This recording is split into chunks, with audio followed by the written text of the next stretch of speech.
Le respect de la diversité linguistique est la condition essentielle du respect des peuples, de leurs traits de civilisation, de leur histoire, dans un vrai dialogue des cultures. Il me revient le mythe de la tour de Babel. Peu après le déluge, alors qu'ils parlent tous une même langue, les hommes entreprennent de bâtir la tour de Babel, dont le sommet toucherait le ciel. Mais Dieu, pour les punir de leur orgueil, décide de brouiller leur langue, souhaitant ainsi les empêcher de communiquer.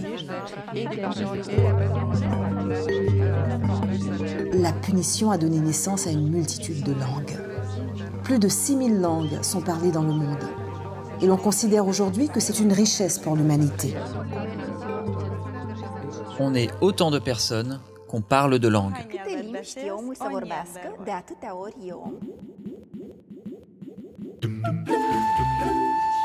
Forte de 200 langues, dont 24 sont des langues officielles de l'Union européenne, la richesse de l'Europe réside précisément dans sa diversité linguistique. Comme le dit l'écrivain Umberto Eco, la langue de l'Europe, c'est la traduction. La traduction met en relief les différences entre les cultures et permet de comprendre la richesse de l'autre. La traduction dans les organisations internationales, comme ici à l'Union africaine, permet de lutter contre la cacophonie de Babel. Elle est un moteur puissant de l'égalité linguistique. Pourtant, dans les faits, au sein des enceintes internationales, la tendance au monolinguisme ne fait que s'accentuer.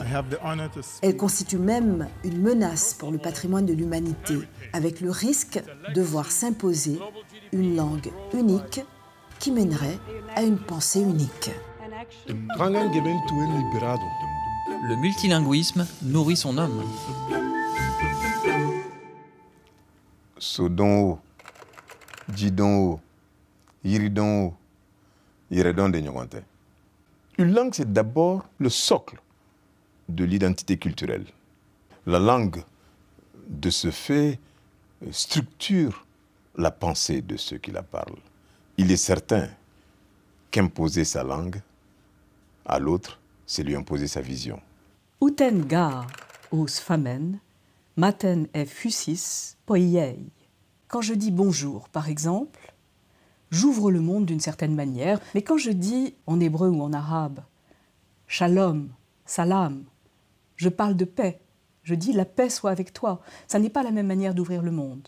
Donc on voit bien qu'une langue détermine et est déterminée par toute une culture et ouvre une vision du monde, une appréhension du monde. Un homme qui parle une langue vaut un homme. Un homme qui parle deux langues vaut deux hommes. Un homme qui en parle trois vaut toute l'humanité.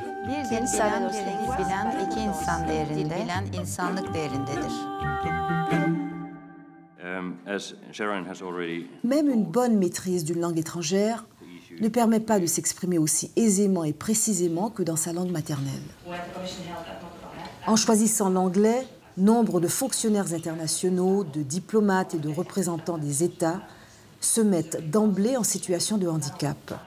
C'est très important de s'exprimer dans sa langue maternelle lorsque l'on prend la parole dans une enceinte internationale. C'est dans sa langue maternelle qu'on est le plus précis, qu'on est capable de s'exprimer avec le plus de nuances et de subtilité. Ça peut même être compliqué d'avoir à interpréter quelqu'un qui s'exprime dans une langue qu'il ne maîtrise pas suffisamment.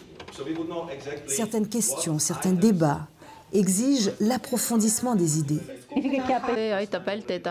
obligent à une plus grande rigueur de pensée. Rien ne va sans nuance et tout est parfois dans la nuance. Traduire, c'est pour moi un savoir-faire avec les différences. C'est-à-dire qu'on est devant plusieurs mondes qu'il s'agit de faire communiquer. Cette circulation entre les langues, c'est à mon avis le geste le plus politique qui soit. C'est une vision plurielle et interactive, je dirais interagissante. Parce que, à moins de ça, il n'y a pas de monde. Apprends une langue, tu éviteras une guerre. L'un des arguments régulièrement invoqués par les adversaires du multilinguisme est celui du coût. À titre d'exemple, dans l'ensemble des institutions européennes, le coût total du multilinguisme est estimé à 2,20 € par citoyen et par an. Une somme raisonnable pour la garantie de débats démocratiques et du traitement égalitaire de toutes les langues. Cela ne représente que 0,0085% du produit intérieur brut de l'Union. Donc la dépense des services linguistiques de l'Union européenne n'est pas trop grande en termes proportionnels par rapport a d'autres esperienze internazionali. Le politiche linguistiche sono un tema affascinante di ricerca, ma sono anche un tema molto complesso che richiede competenze specifiche. Le Vade-Mecum, ce texte relatif à l'usage de la langue française dans les organisations internationales, a été adopté en 2006 par la Conférence ministérielle de la francophonie. L'Organisation internationale de la francophonie, l'OIF, accompagne ses États et gouvernements membres dans la mise en œuvre de ce texte via des actions ciblées et des outils pertinents. L'OIF soutient notamment des formations adressées aux diplomates et aux fonctionnaires ainsi qu'aux traducteurs et interprètes de conférences. Lorsqu'un représentant d'un État membre de la francophonie ne peut pas utiliser l'une de ses langues officielles, le Vade-Mecum recommande qu'il s'exprime en français. Il faut prendre en compte les propres dynamiques historiques qui ont façonné la situation actuelle. La dimension sous-régionale. L'OIF soutient également un réseau d'observateurs des pratiques qui sont autant de relais pour l'action de la francophonie. Ils sont les acteurs principaux du respect du multilinguisme au sein des différentes organisations. C'est ainsi que les groupes d'ambassadeurs francophones soutiennent activement, par exemple, les nominations de cadres francophones dans les organisations.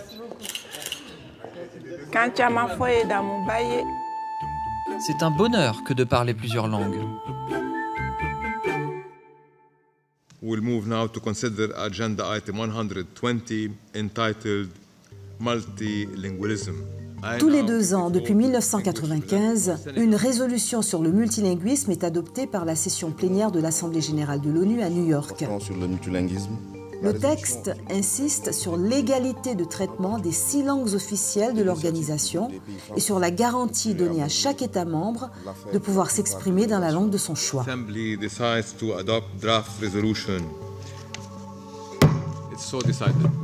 Les paramètres fondamentaux francophones, hispanophones et lusophones défendent d'une même voix le multilinguisme et forment ensemble le réseau des 3 espaces linguistiques. Loin du mythe de Babel, la francophonie est engagée dans la reconnaissance de la diversité des peuples et de leur culture. Elle incarne une exigence de pluralisme aux antipodes de la pensée unique. Par la défense du multilinguisme, elle œuvre en faveur de la démocratie internationale. Joie, bonne.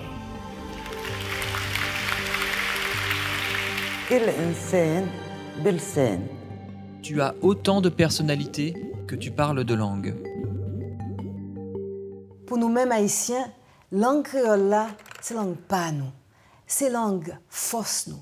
C'est langue résistance nous. C'est avec langue ça nous te goumen pour nous venir libres. C'est avec langue ça n'a continuer goumen. La diversité linguistique constitue aujourd'hui un enjeu planétaire. Le modèle d'une langue unique, hégémonique est devenu obsolète. Le monolinguisme est en passe de devenir l'illettrisme du XXIe siècle. Alors promouvoir le multilinguisme dans les organisations internationales, comme nous le faisons à la francophonie, c'est garantir un multilatéralisme réellement démocratique. Et promouvoir l'éducation plurilingue, comme nous le faisons à la francophonie, c'est contribuer à l'entente entre les peuples et au respect de l'autre dans sa diversité. C'est permettre à la jeunesse de construire un monde meilleur. C'est lui permettre aussi d'avoir un avenir riche de l'autre. Ļoti tagad ir 195 kopīgi nākotnē projekti, tā nevis šīs teātras.